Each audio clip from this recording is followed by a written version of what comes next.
No, no way. No way. I'm not gonna share this information. I mean, because why? Because those are my secrets. That's something that I was continually collecting throughout my career. And what you want right now, just to give away everything? I can't do that. Why? You know why. I just can't. And how you expect me to do that? How should I outcompete my competitors if I'm just giving away everything? Yes. Yeah, I understand. But listen. Yes. Okay. Fine. Okay. Fine. Okay. I will share something. Yes, not just something really cool. Okay. So, seem like today I'm gonna share with you something really cool. And it will be top 10 shortcuts, my favorite ones. And as a bonus, at the end of the video, I will give you 11th one. And if you don't know about that, it will be a game changer for you. I promise. And I'm gonna demonstrate those shortcuts on the clips from my project that I'm working right now on. And I'm streaming the editing process on the Twitch, so don't miss out on it and follow my Twitch account. All the links in the description. So we're in Premiere Pro, as always. Shortcut that I want to show you is one of my favorite and I always using it. It's copy and paste attributes. For example, we have two clips. I will add lumetri color for one of them, just as an example. Lots.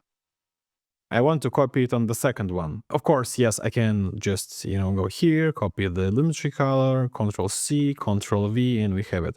But it's not the easiest way, and also, for example, you might want more effects to be copied. We will have here also some camera movement, because I have, you see, I'm moving my hand and the camera following. And for example, I want in that clip as well that the camera will move from the left to right. What I will do, I will select the first clip, I press Ctrl C as usual, then I select the second clip and I put Ctrl Alt V, where I can choose which parameters, attributes I want to copy.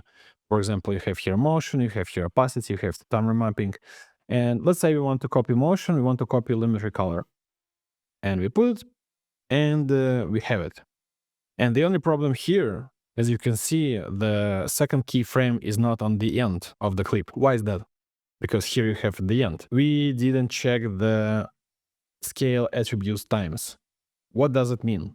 When it's unchecked, let's say, so it would be easier to understand, it copied the amount of seconds.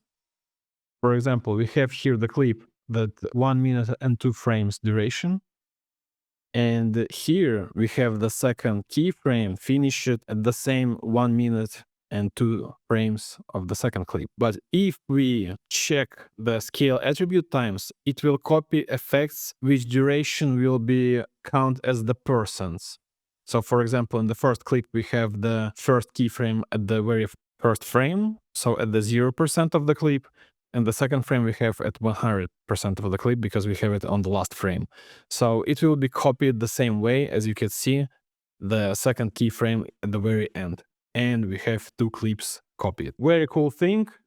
I'm using it always. And also, if you want, there is another thing. I want to remove just one effect from two clips. I want to remove the lumetri color. You can go edit and remove attributes. You can also create shortcut for it. I just don't have it because I'm not really using it a lot. And you just choose the lumetri color and it will be deleted from both clips. So the second one also very cool, and I think a lot of people know about that one.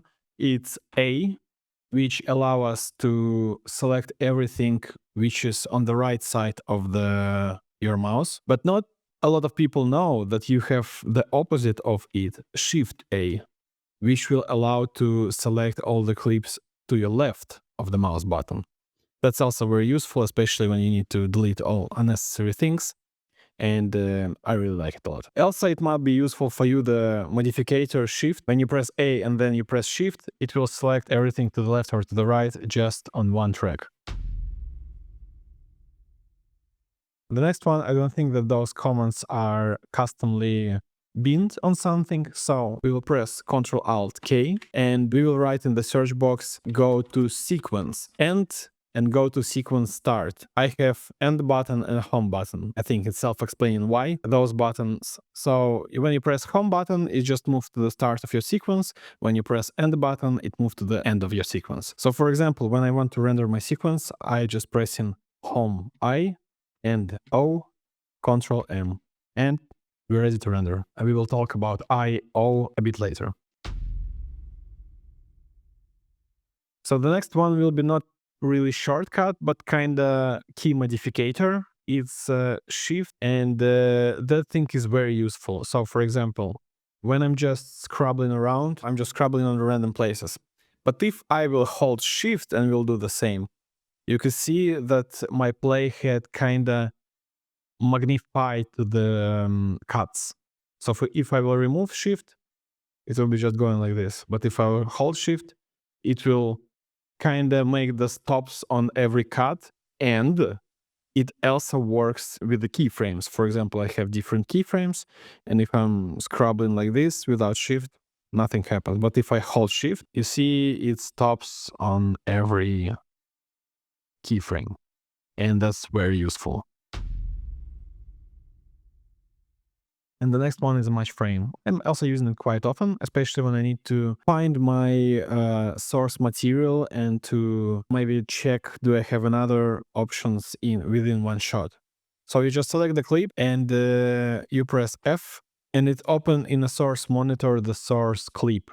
So I could see what else I have. So for example, I have already selected clip that's already on the timeline, and also I could see what I have else in that shot. And the opposite command is the Shift R, reverse match frame.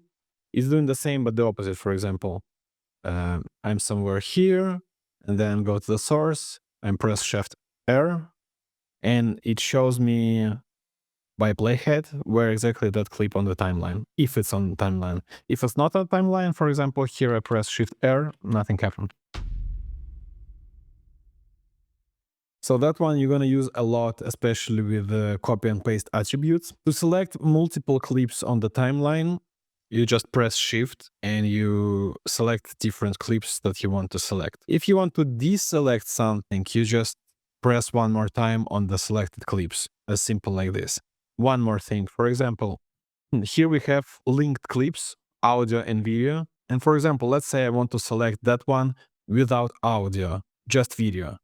I need to hold Alt and press the one clip that I want to select. And the same if you want to select multiple, you just hold Alt and Shift and you just select by one, and the same deselect. Just pressing one more time. There is also a tilde button which open the window, the selected window to the full frame. So if I will select the sequence and press tilde, we have it full screen. Effect controls, we have it full screen. Program monitor, we have it full screen. And if you will press Ctrl tilde, it will just open the program or source monitor full frame. The next one is the nest sequence, because I think a lot of people using it a lot of times, so you better to bind it. It's not binned by Premiere Pro, so you have to do it yourself. So again, Ctrl-Alt-K, you write in the search box nest, and I did it on Shift N, so just Shift N, and we have nested sequence. There is also one thing that might be useful, is also modificators, but now we're talking about the numbers. For example, if I move into position to the left, to the right, without any buttons, if I have one speed. If I will press Shift and I will do the same movements with my mouse, it will be much faster, scrubbing of numbers. And if I will put the Alt, it will be much slower. That means when you need the big movements, you can press Shift and then scroll the numbers. If you need medium movements, you just do it without anything. If you need more precise movement, you know, when you need just to hit something on a couple of pixels, then you use an Alt. So you hold Alt and move in it. We can on sequence select certain area by pressing I button to mark in, and then to press O button to make mark out. The same works in source monitor. For example, we have clip and for example, we want some part and we press I to mark in, O to mark out, and we move the clip on the timeline. And now we're going to talk about the last one. I'm pretty sure a lot of people know about it, but for those who don't know, it will be a game changer. It's undo of undo. So everyone knows that if you move the clip and you press Ctrl Z, the last action will be undo. But not everyone knows that you can press Ctrl Shift Z to undo the undo.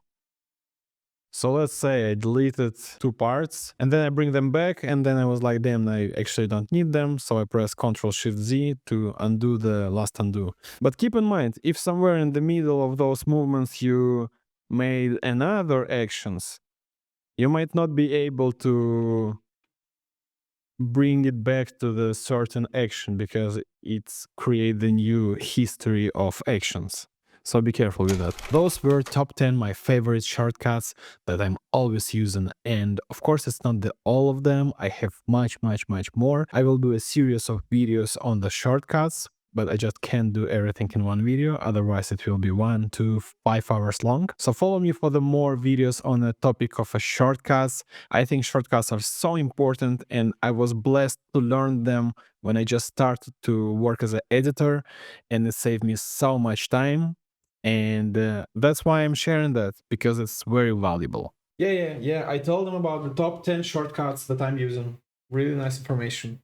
So, yes. So can I leave my home now? Thank you.